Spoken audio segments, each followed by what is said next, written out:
All right. I think we're ready to talk a little bit today. Let me turn these fans off on this printer because they're a little bit high pitched, and I don't know if y'all can hear them or not. There we go. Now that's better for me anyway.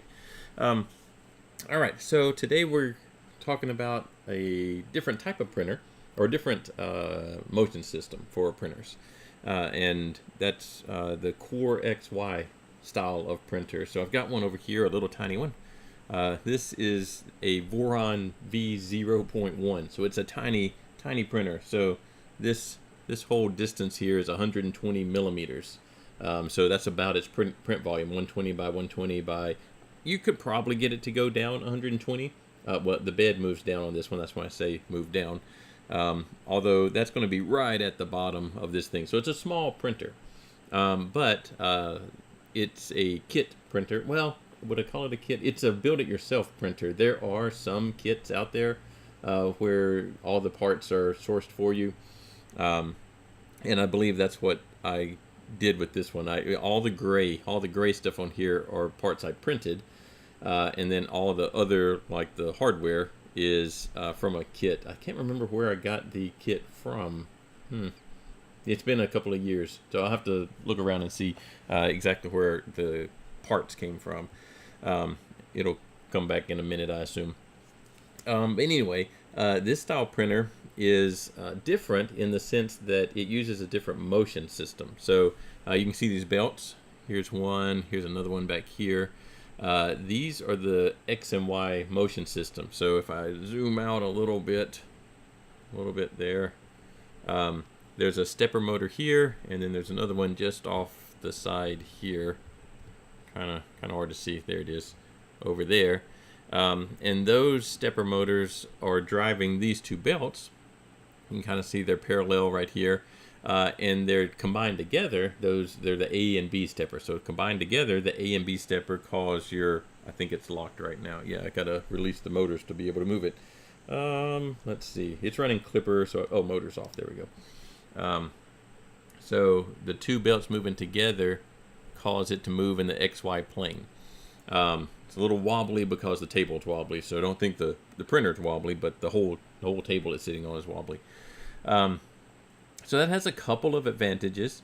One, now both motors together are coordinating. So whereas on a Cartesian printer, if you need to move in the X direction, just the X stepper motor moves, or if you need to move in the Y stepper motor is responsible for all of that movement, and they have to coordinate together, but in a different kind of way. So these are mechanically tied together by being attached to this print head, and they, I don't know, you get a little bit more precise control.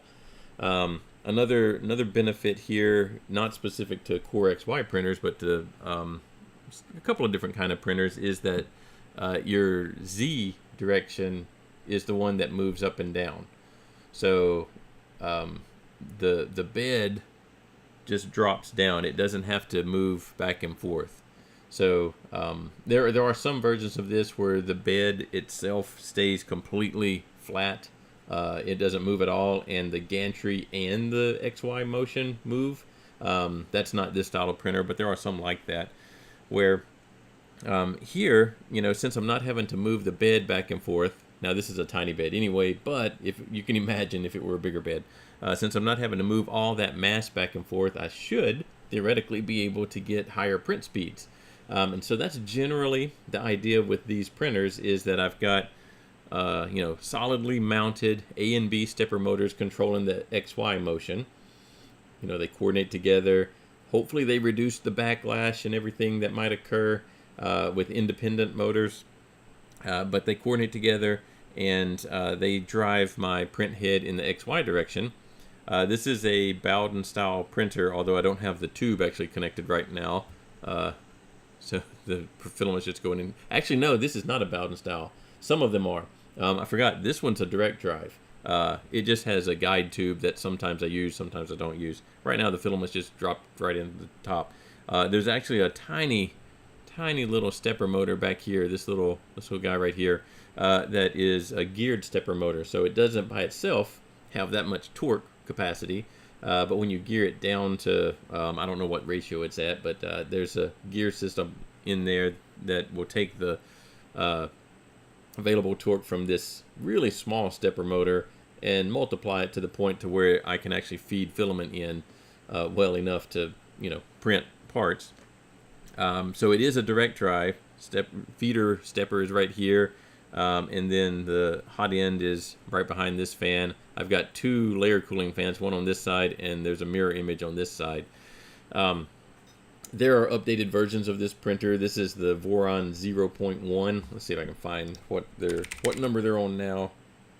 There's a website here. So vorondesign.com is the website. And let's see if we can find what Voron 0 they're on now. 0.2. So similar, very similar. You can kind of see it's the same style printer. This particular one does have a control panel. Mine does not have a control panel. There's nothing on here. The back of it does have all of your electronics. So there they are. You can kind of see it's running a Raspberry Pi. I've got it on a 3B Plus, so basically the same thing, or actually exactly the same thing we used when we added Clipper to the Ender. It's running this as its motherboard. This is a SKR Mini E3 version 2, so it's an older. This is all, I built this probably 3 years ago, 2.5 years ago. So it's got a little bit older components. You can see here's one of those AB stepper motors. It's a lot longer than the stepper motors that we've been using. Basically with stepper motors, the longer they get, the higher torque capacity they can have because there's more pairs of magnets inside them. And so I do need high torque here if I want to use these AB motors to generate high speeds. And so generally you'll see some relatively large stepper motors. Now this is a small size but longer high torque. I'm trying to read on it and see. I don't remember. These are not NEMA 17s like you would have on your Ender 3. Maybe they're 14s. I don't remember. It doesn't say on there in a way that I understand what it's saying. But you can see that they're longer than normal, than the ones that you've seen on the Ender 3. The power supply is underneath here. It's just a small PC power supply. Has a on-off switch, plug, all the normal things you would expect. I don't have a spool for a filament spool mounted on this thing. There is one, but I just have the spool sitting off to the side here. Let's see, what else? It is enclosed, or at least I don't have the back enclosed, so there is a panel that can go back here. And then the sides are enclosed with acrylic. It has a door on the front, and it does have a little lid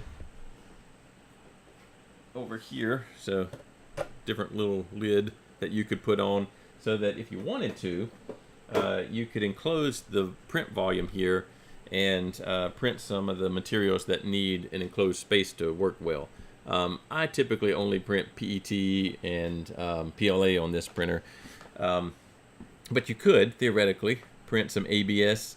You do have to be aware, if you were building one of these, that if you're going to print those higher temperatures, even PETG probably, that these parts that you've printed, if they're going to be enclosed in here and a lot of heat, then these need to be a material that's not going to deform at heat. So these really need to be ABS. All these internal gray, there's another one back here, all the stuff that's going to be close to the heat sources. The bed is heated, and obviously the nozzle.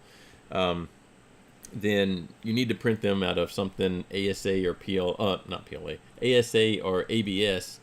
Even PETG is a little bit too close to some of the temperatures you would get inside here. So if you were going to build one of these with the intent that I'm going to print hotter materials, then your parts that you print would need to be probably ABS. Or if you can print ASA, that's probably okay too. These are all ABS. Let's see what else about it. Let's get it on. It runs Clipper, like I mentioned before. It's got the Raspberry Pi back there. Why don't we go through the process of setting it up in Orca Slicer. We introduced that last time. and we didn't actually do much with it other than we printed these, printed these little flow rate tests, but we didn't actually set up anything. So why don't we set this guy up in Orca Slicer? I think I already have a profile for it, but we'll just create a new one. Let's see. So this is the small version. Back to the web page before we get to the Orca Slicer stuff. This is the small version. It has, slightly different arrangement at top. This is the 0.2 version. You can kind of see how they've mounted the spool, but more or less the same thing. But there are some larger ones. Here's the Voron 2. Is it not going to give me a gallery? There we go. Well, maybe it's going to do it. It's kind of being slow. These are all like close-up shots. They don't actually show you the printer. That's not really what I wanted. I wanted to have the actual printer you could see. I was looking at the manual here. I will say, so these are build-it-yourself printers, and they have what I consider the best assembly manuals that I've ever seen. Particularly for a kit, there's a larger picture of the bigger version of this guy. Like every little fastener, every piece is very well documented on how you're going to get this stuff assembled. It's like very step by step. So if you're in the idea that you want to build a printer, there are very few printers out there that are open source that aren't just a kit, like a Ender 3 where you can technically build it, but you're really just putting 4 screws together and it's done. If you want to build a printer from scratch, probably the best ones right now, and there's going to be other people that would say other printers, but these Vorons are the best documented that I've seen. There are other printers out there that you can build. The Rook, the Rat Rig, there's others that are in this same mode, but as far as documentation on every single step, this is probably, as far as I've ever seen, the best documentation. It's better than some of the documentation for commercial printers. So you can kind of, I'm just scrolling through some of the assembly process here for one of these Voron 2s. It does take a while. When I built this one, I didn't like document every step of the build, but I did build it and then record some of the stuff. So there's a Voron build log kind of thing from a couple of years ago, a playlist that kind of goes through, and it was several days of building. So it's not something you're going to get the pieces in and you're going to build it overnight, unless, well, I don't think you're going to do that. So let me see if I can find a good Voron kit. I know there's a couple out there now. Let's see if any of these look familiar. None of these look like the one that I actually bought. But there are several out there now that look like they will have all the pieces for you. Actually, this is one I got right here. Only the 0.1 version of it. So I don't know if the website's going to go anywhere. It kind of seems like it's locked up, but there it is. This is actually the one that I bought that this printer came from. It's just the 0.1 version of it. And I did the Dragon hot end, and I printed my own parts. So $400-ish. If you do the regular V6 hot end, obviously it's cheaper.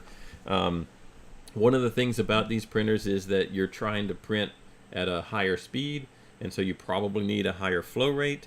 Now on this particular one being so small, maybe it doesn't make that much sense to get the higher flow hot ends like the Dragon or the Dragon high flow, because the parts are pretty small anyway. They cannot be big because the printer's small. So you could probably justify saying I'm just going to do a regular V6 and call it good. And that's actually quite a bit cheaper. We went 380 to, what was this, 419, so it's quite a bit cheaper. I don't remember what shipping was on this, but there are all the parts that you have to figure out. Well, all right, so all the parts plus a couple of optional ones, like these little honeycomb pieces. Those are decorative, so you don't have to print those. You don't have to print the spool holder. You can use another thing. I don't normally like the spool holders attached to the printers, but that's what this one would do. All those orange pieces and all of these brackets, yeah, you need to print those. Those little ones that we're looking at here in the bottom-ish picture here, those are for holding on the panels. So if you're not going to enclose it, you don't need those. But there is a significant amount of parts that you do have to print. These orange ones need to be ABS. Some of these darker gray ones in here need to be ABS. So there are some printed parts that you need to figure out how you're going to get those printed. If you get them printed for you, it's not that expensive. You know, $380 to $440. So it depends. You know, you're going to have to buy a roll of filament and figure out how to print them. And this is, I will say, this Formbite kit is the cheaper version. There are definitely better versions as far as the parts that you get. So like, well, that's just a limit switch. So that's not a great example. I don't know why they put that on there as a picture. It doesn't show their actual parts. But the parts that you get in the Formbite kit are, you know, they're valued parts a little bit more, valued down to, they're fine, but there are better versions of those parts, better manufacturers and such that you could get. It is possible. You know, on the Voron site, there's a material list. I don't remember which one it actually is. It might be in the manual, or maybe it's the configurator. There's a bill of materials where you can go and get all your own parts.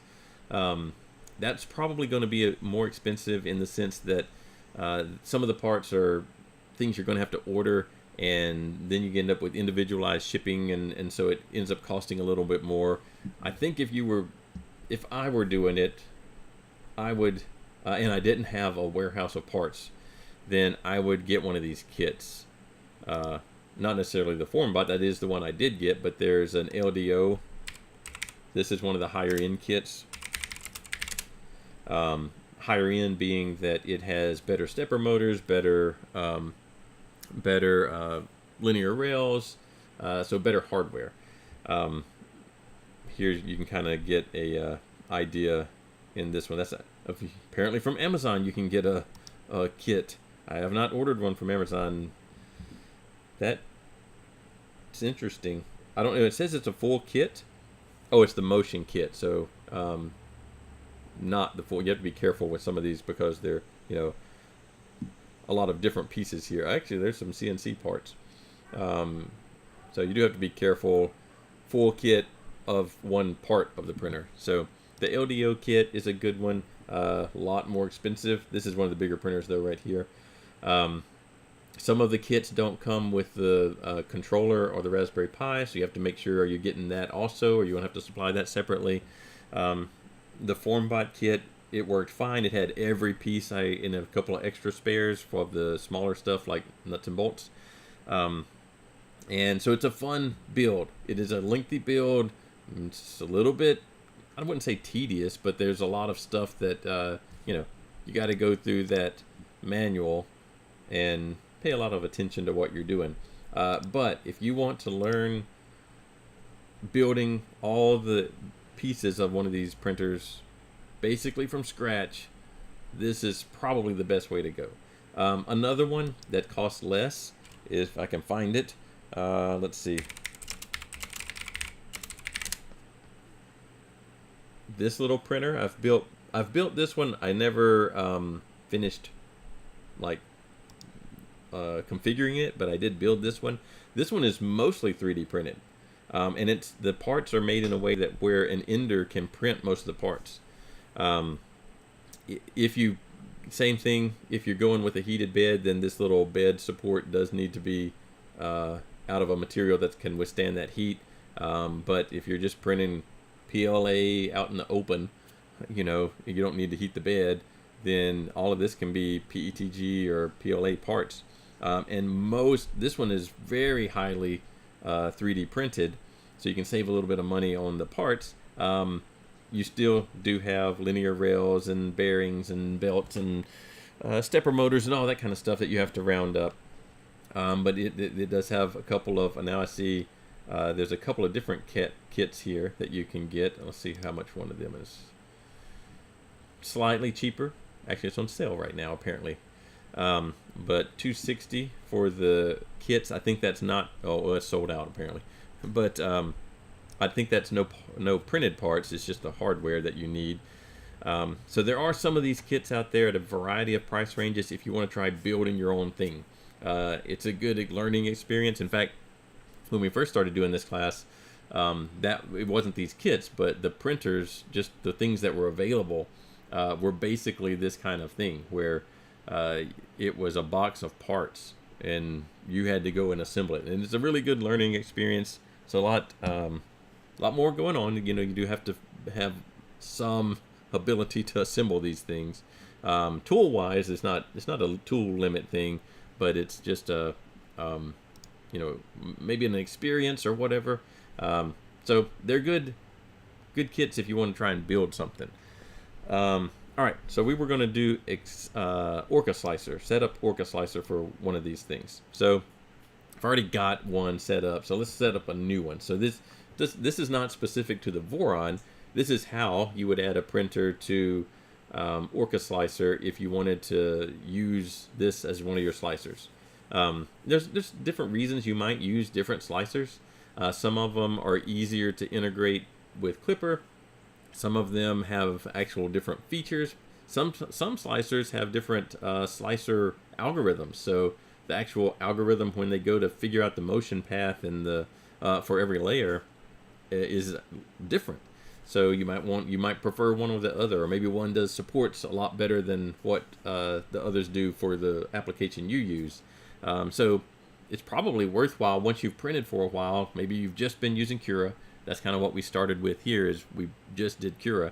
Branch out into some of the other slicers because they might have something that you are interested in. This one, Orca Slicer, if we wanted to add a printer, we could go over here. So under the Prepare tab, so you've got the different tabs over here.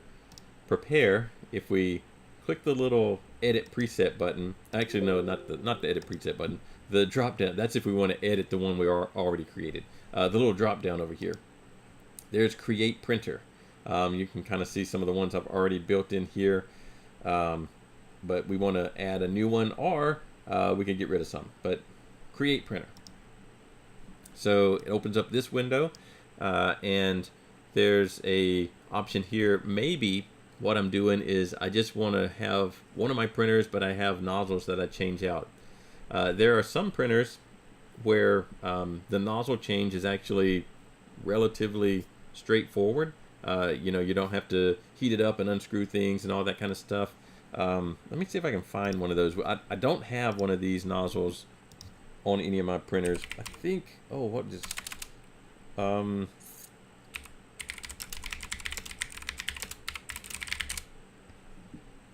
this guy. So you can't just buy this nozzle. You have to have the whole system. But there are some rapid change nozzles from E3D. There's probably some knockoff ones too now. But the idea here is that you can change, like the screw threads here are in the cold side of your hot end, so they don't ever get galled or, you know, seized up, where if you unscrew it when it's not heated, then it's going to be a problem. So you just change the whole thing, the heat break, the mounting part in the cold side, the heat chamber, you change the whole thing at once. And you can, you know, the main idea there would be their different diameters. And let's see if I can find, there's the actual, well, no, that's not the hot end either. I'm trying to see where the hot end, here's one of the hot ends that they can go into, like the actual fixture. So there are some of those. So maybe you've got an easy way to change nozzles and you just want to create a new nozzle setup. So different nozzle diameter or material or something like that. We're going to create a whole printer. So you have select the vendor, so that's the brand name. And there's actually quite a few in here, and Voron is one of those. Creality, so your Ender 3s are going to be in there. There's a lot of other things in here. These are most of, and even some of the more obscure ones, of the the printers that are out there that you can buy off of Amazon. But there's the Voron. And then there are several versions of the Voron. We have the 0. I don't know why they didn't do V0 the number, but they wrote it as 0. So there's a 0. And I believe, I don't actually remember, but I believe I've got a 0.4 millimeter nozzle on here. A lot of the printers I have, I switch out to 0.6, but I don't think I ever did on this one. Because its purpose is to print small, intricate things at higher speeds. And so I think I left it at 0.4. I don't think I had dropped it down. That would make sense if I dropped it to a smaller nozzle, but I don't think I've ever done that. It does not have 200 millimeters. It's 120 by 120. So that preset for the Voron 0, that didn't transfer over, even though it says 120 there. So you would want to make sure that the bed size, the printable area, is correct. Origin's going to be at 00. If you had, and I have not gone and found one of these, I'm sure there's some out there. In fact, let's see. Let's see if there's a STL for the hotbed for a V0. I haven't looked. Voron V0 hotbed STL. That's a bed clip. Bed level test. I don't see one. There's probably somewhere in there that there's one. What this is in your little preview window that's behind this one, you know, that little window back there, then if you have the STL, it will load up the geometry as if it's your actual printer. So basically the thickness of the bed and maybe even the mounting points for the bed and everything, you could load up a model file for that. If you don't, then you get what we have here, where it's just a flat plane. The SVG is if you have a particular SVG file. So SVG is a vector graphics format, so it's a 2D file, and it'll just put whatever graphics on here. Sometimes when you load these up, you see like the Ender logos on the bed or whatever, the Prusa logo or something like that. You could do that. I don't have either of those, so we're going to leave those alone. I'm not going to do 120. I'm going to do 110 on my maximum print height, because I believe this printer, I'm a little afraid of it going all the way down to 120, because that's going to put this bed really close down here, and I don't want it that close. So I'm going to do 110. And so that's for step one. Whatever printer you're setting up, you go find the vendor, which is the brand name, and then the model of whatever printer you have. And then you check through these, make sure your dimensions are correct. In this case, they weren't for the Voron, at least for the Voron V0. And then make sure your nozzle's the right size. So we go through that. Okay. Now the nozzle. So you might have a certain printer, but you might have a different hot end on there. Like we had on our Ender, we switched out the not ours, but the one that I showed you last week. It had a different hot end. It had the Sprite hot end on there. So this one actually has the what is that guy? Let me see if I can find. I don't remember the vendor for the Dragon standard flow. I don't know who makes the Dragon. Let's see.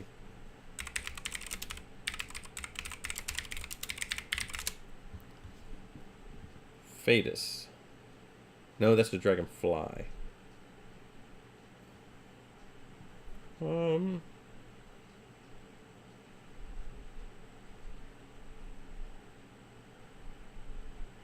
I don't know, unless Dragon is the name of it.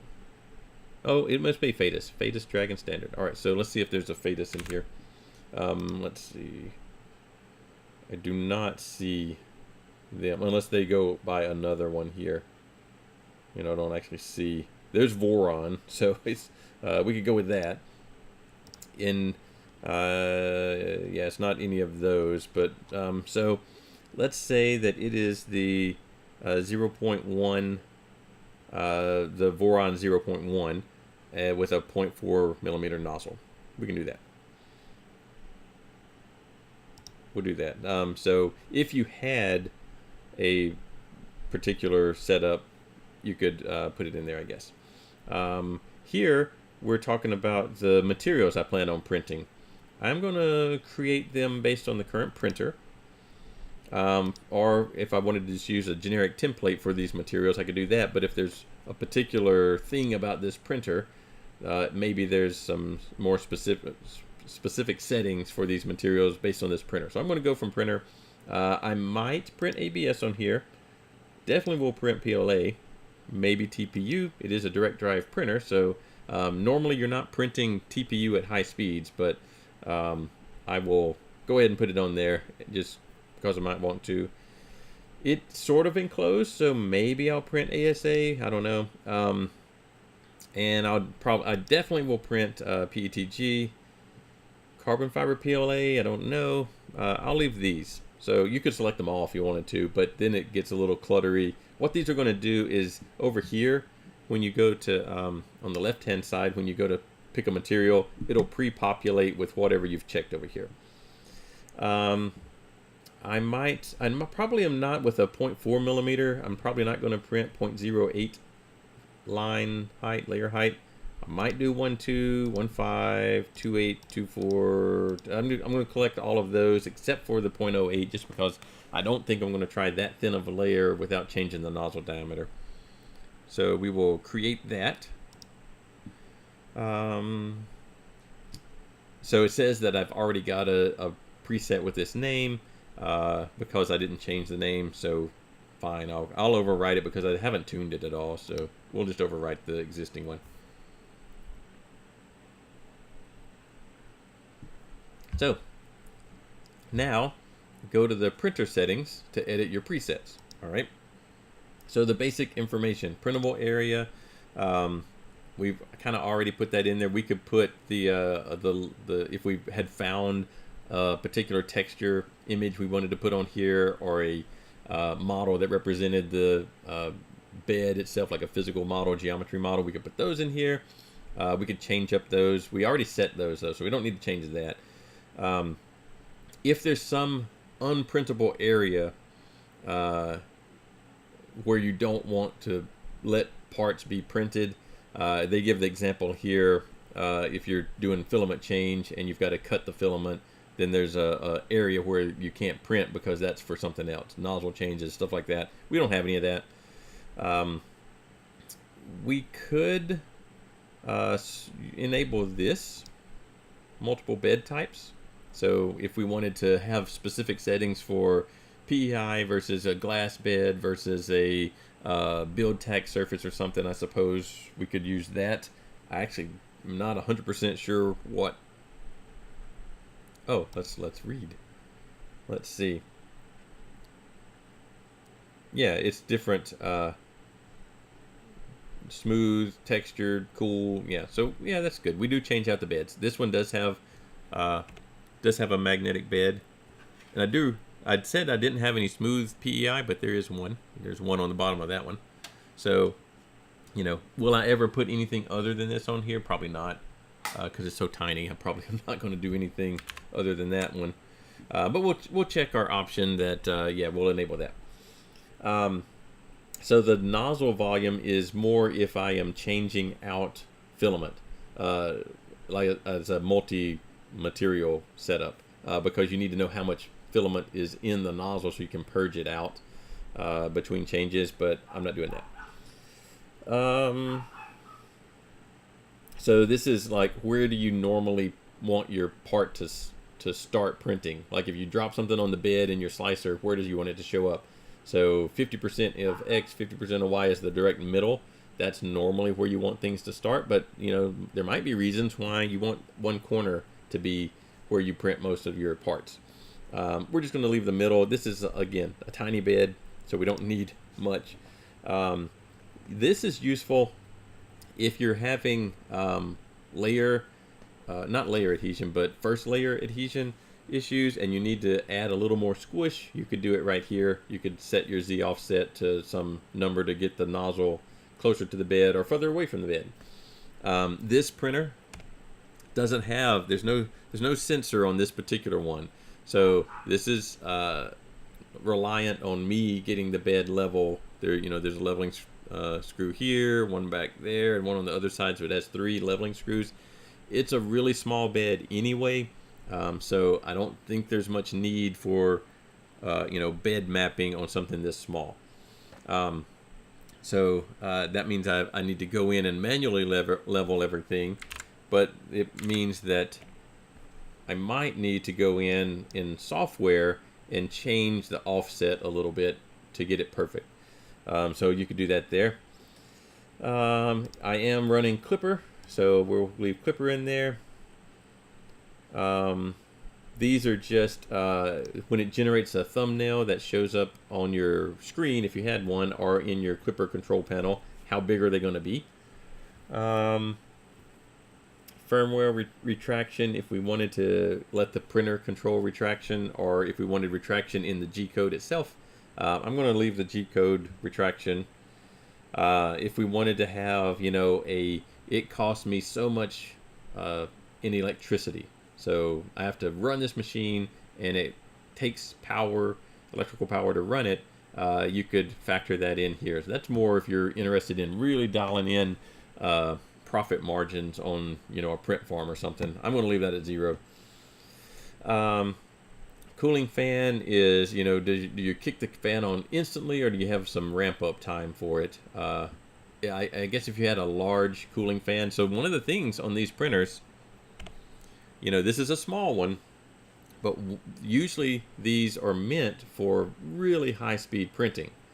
One of the common tests for these things is you do a speed boat. So how fast can you print a benchy?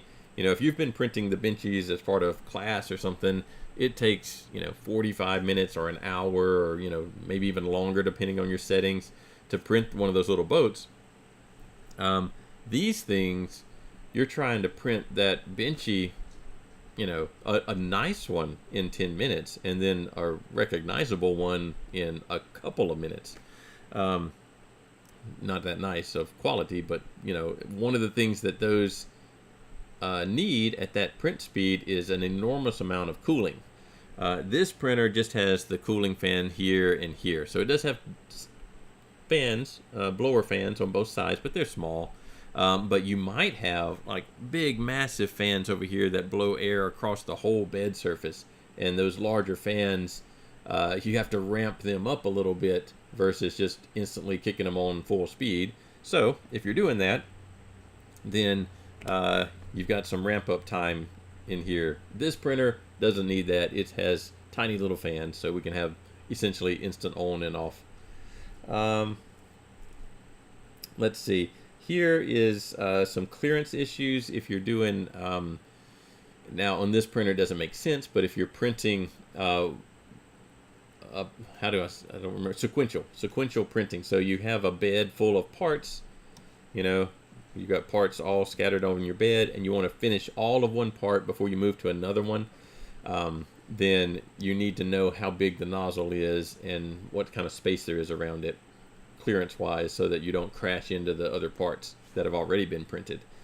This one doesn't have any bed mesh, so those are all nonsense numbers. I believe this has a brass nozzle, so we could put the nozzle type on there. Do we have other part cooling fans like I mentioned before? This does not have that. Do you have any specific startup or end codes? It has a couple in there, your normal stuff like start and end. This is a single extruder. This is more for if we had special like multi-extruder, or where does the print head park at? We don't need any of these things. Extruder tab over here, we do need some of these. So I'm pretty sure we have a 0.4 millimeter nozzle. These are just some limits on what we think are the minimum and maximum layer heights.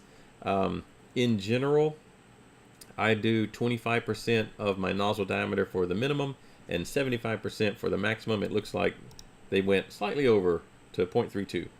I would normally have it at 0.3.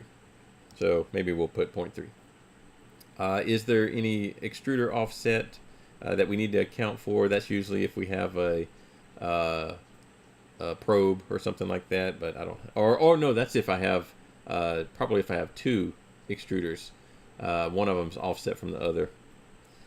Retraction. This is a direct drive setup, so it's going to have a really tiny amount of retraction. Currently it's set at 0.8. I haven't done any retraction tuning, so that's a reasonable, usually between, you know, 0.5 millimeter to 2 millimeters on a direct drive is your retraction amount, so 0.8 seems reasonable. The extra length on restart, that's if I I've retracted filament and now I need to get it back started before I start the next layer. Sometimes you need a little bit of an extra amount than what you would normally need to print it if you hadn't retracted. So if you're noticing you're printing, you have retraction on, and every layer starts with a little gap, then you might need to add a little bit of restart, extra length on restart to close in that gap. Z-hop when retracting, so some of these are not specific to this printer. I'm just going through them because I don't know that I've ever actually gone through them with you guys. So this is retraction. So I'm printing a layer and I want to retract and move to another part of the part that I'm printing. Normally that's why I retract it, is because I'm moving somewhere. So one thing you can do is you can actually raise the nozzle up, move, and then drop back down and continue printing. And now in this case, the bed actually drops down because the nozzle's fixed in a plane. But that's what this Z-hop is. I don't know that I actually need Z-hop or not. 0.4 millimeters.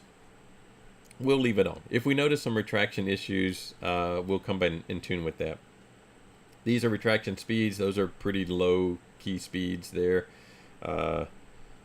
This is the how far do we have to move away before we kick in retraction. 1 millimeter. Okay, that's a pretty small amount, but okay. Do we want to retract on every layer change? Maybe or maybe not. Usually with these direct drives, we don't need that much retraction, so I might turn that off at some point. Wipe while retracting means that it will wipe the nozzle, although we're doing Z-hop, so I don't know how that's going to actually affect things because we're wiping and Z-hopping. And then how far are we wiping, basically to try and prevent strings everywhere. Let's see, I don't see anything else important there. These are our maximum speeds. You can kind of see maximum speeds at 500 millimeters per second. This little guy printing at that speed probably is a little too much for it, but it can print at 200 millimeters per second probably relatively easily. We'll find out what it looks like. It might be on this table, it's probably going to be pretty bad because the table is so shaky, and that's probably going to create some chaos. And then we can add notes. So we get all our information set here that we want, and we save it. So there's a little save current machine button here, and then we can give it a particular name if we want to. And okay, so now we have a we can choose our bed type. This is a textured PEI plate, so we have that. We can choose our Voron V0 or one of our other printers. We can choose one of those materials that we chose. We are printing PLA. And we can choose one of our presets for our layer height quality, basically. 0.2 is kind of your standard thing. And then here you've got all of your individual parameters: wall thickness, line width, layer height, all those things, infill, support, all of those kind of things. Why don't we find a part to try and print and see how this thing works when it's printing. Now hopefully it's set up in a way that it will print well. I do see one problem is that, well, you can't see it back there. I've just got the filament sitting in a roller here. Hopefully that's okay.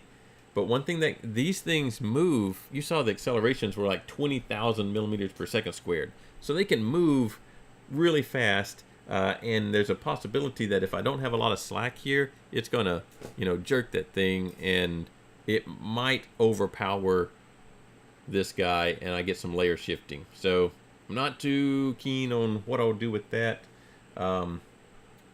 This is we'll just see. We'll just see what happens. So let's look at what's going on here. And oh yeah, we were looking for a. Let's go to Thingiverse. See if there's something here. I don't want to print a very large print. Here's a little frog. I also don't want something that's got a lot of retraction or long print or something. I kind of want to print this cow. He's going to be a difficult print. I don't know. Let's try it out. I want something that we can finish in class too. This is probably a little bit longer than what class will look like, but let's see. Let's see what it says. So we go to our slicer. We add a part, single color cow. Now, here's an issue, right? So he's made for, your 250 or 225 size beds, which he's way too big for our little bed here. So we got to scale him down. Oh, wait. Which button is it? That one. So there he is at 13% scale. Maybe he's still resolvable. Let's see. Let's slice. Well, let's see what our settings are here. Layer height 0.2. That's probably a little bit thick, but that's okay. Line width at 0.4. That's fine. Seams.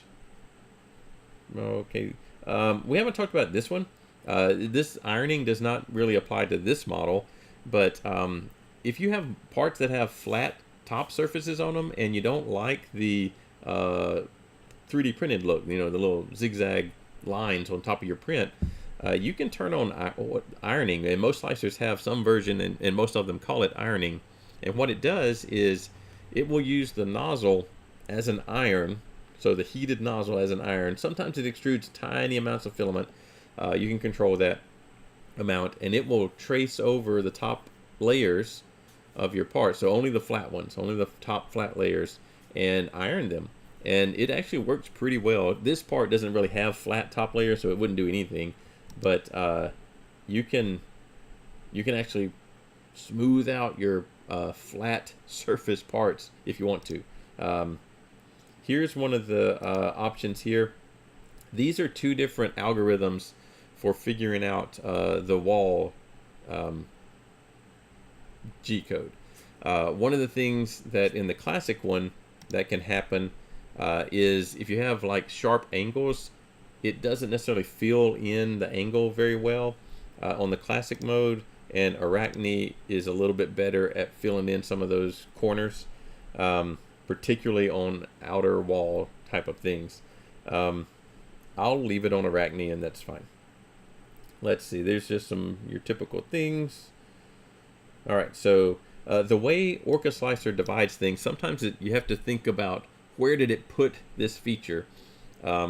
So quality is kind of your layer heights and things like that. Strength is where they put infill and number of walls, number of top and bottom layers, so stuff that makes the part stronger or weaker. And so wall loops, walls are typically slower, so I'm gonna only go with 2 walls. Although I don't have a larger nozzle, so 2 walls might be a little weak, but I also want this to print faster. There's my different top and bottom patterns and the number of layers on top and bottom. I'm going to drop down to 3 top layers and only 2 bottom layers just to save some time because those top and bottom layers are slower. Let's see, infill, I'm going to leave at 15%. That's about where I normally have the infill. That's fine. So then there's a tab or a category for speed. So let's see what it sets us up at. So it sets the first layer at 50 millimeters per second. That's a little bit fast. I'm going to drop that down. But again, the whole point of these printers, these Voron, these Core XY printers, is that I want to print fast. But I'm not having tuned this printer. I'm going to think that 50 is probably a little too fast. So I'm going to drop it down to 40. and maybe the first layer infill. Usually I don't have infill on the first layer because I've got, oh, well, I guess this means like the pattern infill. So I'm afraid that if I print too fast, like 100 millimeters per second on the first layer, I'll get some peeling. Like it'll grab the stuff I'm printing and peel it up. So I'm going to drop that down. I'll go faster than the walls, but I'm going to go to 50. Travel speed, that's fine. That's just it moving without printing. So the outer layer, this is a regular layer, not a first layer. We're going at 120 millimeters per second. Let's drop that down to 100 just because this is our first print on here. Inner walls, let's go to 150. So I'm basically just dialing everything back a little bit because I haven't tuned flow rates. I haven't tuned anything on this printer, at least not with this slicer. So let's see where we're at first. Sparse infill at 200. That seems a little fast to me also. So let's drop those to 150. Top surface, I'd like for the top surfaces to be nice, and I think I probably need to go a little slower. These are just percentages for different bridges and overhangs and stuff like that. I'm going to leave those. They're just percentages of my existing speeds, which I've already reduced. So I'm good with the percentages. There's our accelerations. So your Ender 3, your acceleration, if you go look it up in Cura, it's probably 500 millimeters per second squared, or maybe 750.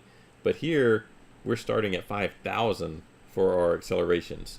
So that's probably a bit much for, again, this printer that we haven't actually used with this slicer.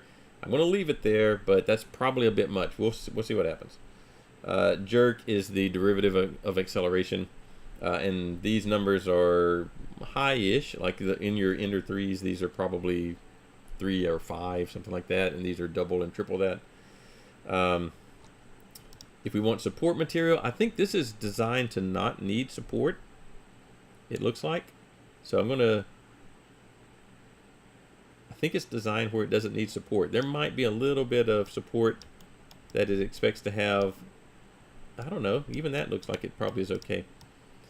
Moved him around. All right, so I'm going to leave support off, but this is where you could enable it and have all your support settings. I don't know what's in others. Oh, if you want, these are in bed adhesion. So if you want a skirt, I usually do want to have one to kind of dial in any Z offset while it's printing. I'm going to do 2 loops. And I want it further away than 2 millimeters. I want it 5 millimeters away from the part, so it's not right up against the part. I don't want a brim on this one. It looks like there's plenty of surface area to hold it down. I don't need a prime tower. That's if I were changing filament or something like that. This does not print a purge line, I believe, so maybe I could enable that for a purge line. I don't remember if it puts a purge line or not. I don't think I have one in its Cura, not in Cura, in the Clipper printer config. I could put a purge line there, I guess. All right, let's slice and see how long it's going to take to print this thing.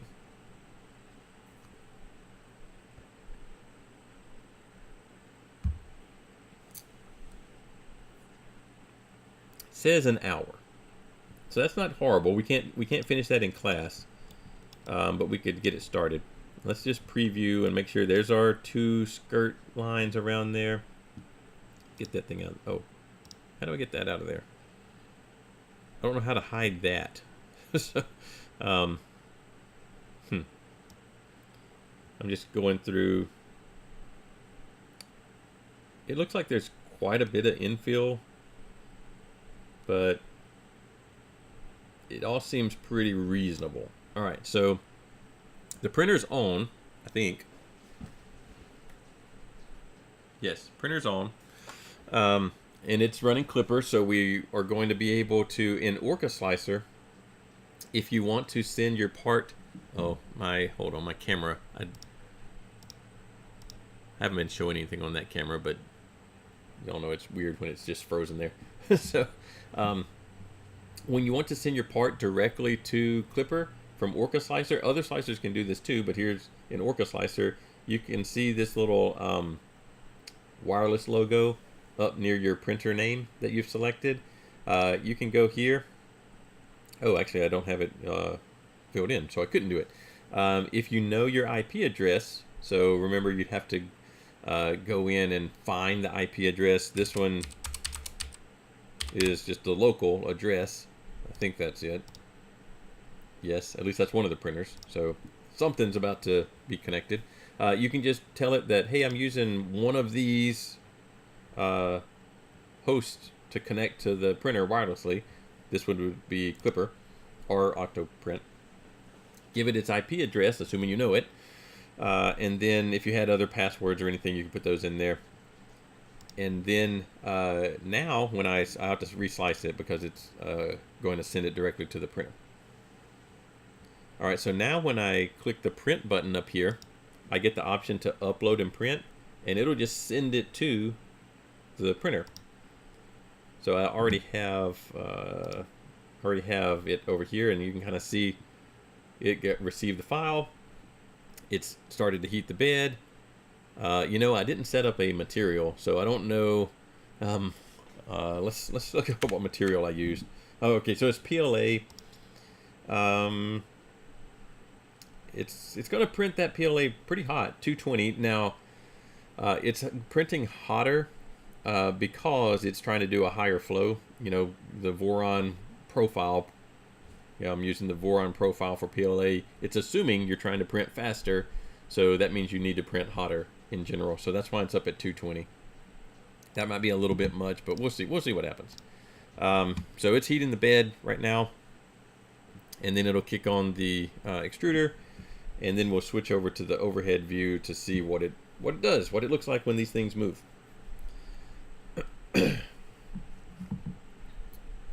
Let's see. It shouldn't take terribly long. Since it's such a small printer, it doesn't take very long to heat the bed or the nozzle. The nozzle is about the same, but the bed doesn't take very long since it's so small. And it is enclosed, at least from the sides. I do have the door open and the top off. You know, the top would plug into these holes here. Normally, if you're printing PLA, which is what I've got loaded in there, this gray is just PLA. Normally, if you're printing PLA, then you want it open so that you get enough cooling for it. So if we're back over here, we are, now you can see it's heating the nozzle. It's got the bed up to 60. I left those as the default. Those were the default settings for the Voron PLA. All right, so nothing exciting is going to happen over here. Let's go back over here and see if we can get this guy to focus on anything. I do think I've got the bed level, but over on my screen over here, I am ready with this section. This is the Z offset where I can go in and bump the nozzle up or down, well, move the bed up or down. If I'm looking at it, particularly on those first two skirt lines, if I'm noticing that the nozzle's too close or too far away, I can use this Z offset button here. On your other printer, on our other ender, before we switched it to Clipper, we had called that baby stepping. Here they just call it Z offset. We're close to our printing temperature, but it does have to do a little bit more because it's going to 220. I think, yeah, you can see everything that's going to happen in there, I think.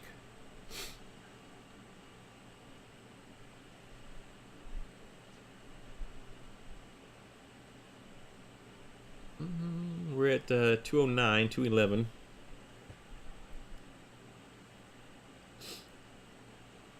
Alright, so it's at 220, and it should do its homing routine. It's got a little bit hanging off of there. These kind of tweezers with the angle on them are really nice for getting under there and grabbing little oozes. I don't know where I got these, but I think they actually came in a one of the printer kits. I don't remember. All right, it's trying to regulate temperature. All right, there it goes. It's homing. This is a little homing routine. it does have that motherboard, or well, the driver board is a silent driver, so it's very quiet.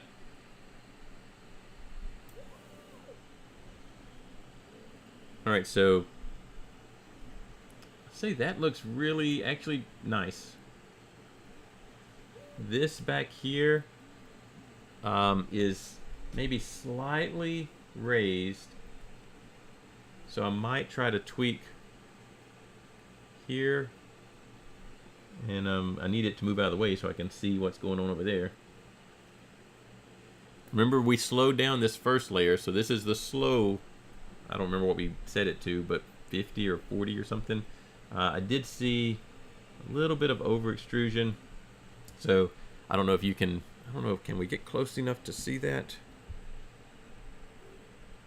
I don't know. Everything's a little bit. See if we can. I don't know if you can pick up what I can see in person, but there's little ridges across here. Little ridges. They're worse back in that area. You can actually see some of the white there. That's a filament that's kind of pushed upwards. So that's two things.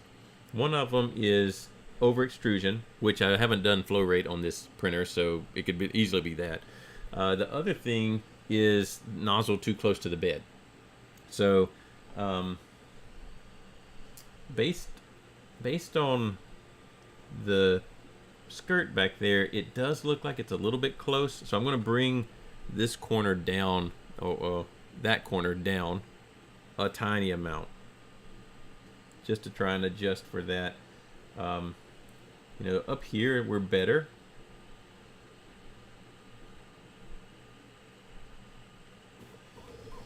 All right, so now this is, you know, you're getting lots of, most of that vibration though is the table. It's just that wobbly. So, but this is the slower, remember we backed off a little bit, printing speed for these things. You can hear the fans, although I'm not seeing this fan on. So we do have a little problem. That cooling fan isn't actually running. I don't know if the fan died or a wire came loose or exactly what's going on there, but that will affect, obviously, anything that needs to cool from that direction. This side's working fine, but that one definitely not. So I'll have to trace its wire down. I think they're actually tied together though. It's one of those two, and it doesn't want to kick on. So we may have a dead fan there. So one of our future videos might be we get to take all this apart and change out that fan. We'll see.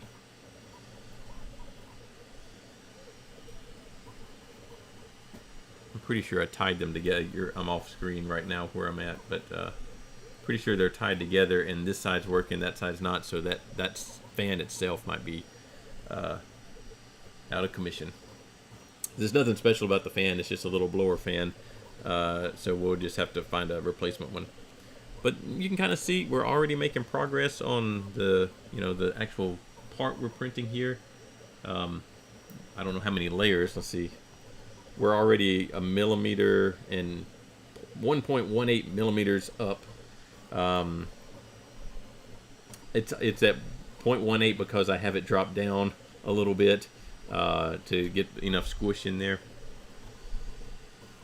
But it's going pretty well. I'm relatively pleased with that. You can hear occasionally some popping, or at least I can. There went one or two, another one. That's usually a flow rate type of issue or a wet filament type of issue. If you're running PLA, it would cause problems. If you're running ABS, oh yeah, this is PLA, so yeah, it could cause some problems. Now I do have this side working. The other side, clearly not, because you can see it on the video that it's just stationary there. One thing that you can do back over here is say that you thought you were being overly conservative on your speeds, you can, on the fly, change them right here. You can do this on your regular, your plain out of the box Ender 3 while you're printing. You can click on its control panel, and there's a tune menu where you can tune speeds, you can tune flow rate, you can tune temperatures. So as things are printing, if you're thinking that you're a little bit too conservative or maybe you're too aggressive, you can change things. Oh, am I lifting? It's possible. Yeah, well, and that would also, well, that wouldn't actually be the fan cooling problem, but it does kind of look like he's lifting a little bit. So let's see if we can see it on here. That corner right there might be lifting up a little bit. It's hard to tell because of the shadows and the way I've got the lights on here, but it does look like there's a little bit of lift here. So what that would be is we could do a couple of things. It could be this little PEI bed. Occasionally I found that you need to kind of re-up them. What I do is I get, where do I have some? Well, I don't see any right now near here, but I get some of the very fine steel wool, and I go and first I wash them, soapy hot water, and so get them clean, and then a really light pass with some very fine steel wool will usually, I don't know exactly how to deglaze them, might be the word, but it will get your PEI sheets with the textured ones. I don't think I'd do that to a smooth one, but the textured sheets, it will kind of get them to where they will grab onto your parts again. The other thing I could do is I could try a little bit more squish, although elsewhere it looks okay. And it looks like it's still hanging in there. It's a very tiny amount of lift. You could deal with that also with a brim. I just don't like using brims that much because you have to remove them later. So you could do that. But, I mean, these little printers are nice. I've never had trouble with their size. This guy is 120 millimeters across and up and down, and into the board, so it's 120 cube. But I do have larger printers. If you were trying to print larger things, then yeah, these would definitely be a bottleneck. They certainly make larger Vorons, but in Core XY printers in general, there are new. Here's what I was worried about on our. See, we're getting a little bit of pull here, and it seems like it's doing okay. Could just be, yeah. So it could be, I didn't clean the bed. Normally I take my little IPA bottle, spray it down, and wipe it down before every print. I didn't do that. I just hit print. So it could just be a little bit of a spot there that's a little bit oily. Everything's hanging in there. There's a tiny bit of lift back on this one, too.